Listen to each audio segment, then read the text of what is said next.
বাংলাদেশের সাবেক 3বারের প্রধানমন্ত্রী বেগম খালেদা জিয়ার মৃত্যুতে আজ গুলশানের আজাদ মসজিদে আয়োজন করা হয় এক দোয়া ও মিলাদ মাহফিলের। উক্ত দোয়া ও মিলাদ মাহফিলে উপস্থিত ছিলেন বিএনপির ভারপ্রাপ্ত চেয়ারম্যান জনাব তারেক রহমান সহ বিএনপির স্থায়ী কমিটির সদস্য সহ অন্যান্য নেতৃবৃন্দ। চলুন আমরা দেখে আসি আজকের এই মিলাদ মাহফিলের অংশবিশেষ।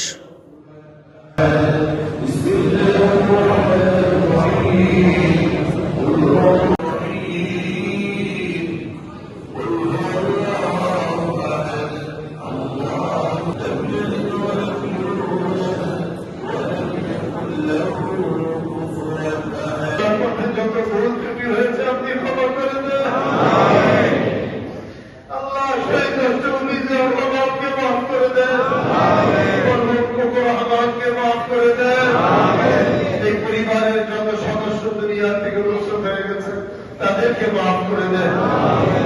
দেশের জন্য যারা জীবন উৎসর্গ করেছেন, স্বাধীনতার সময় যারা জীবন উৎসর্গ করেছেন, জুলাই সময় যারা জীবন উৎসর্গ করেছেন, আল্লাহ ইনসাফ আদালত প্রতিষ্ঠার জন্য রাজনৈতিক ভাবে বহু হত্যা বহু কিছু হয়েছে দেশে, আপনি সব জানেন।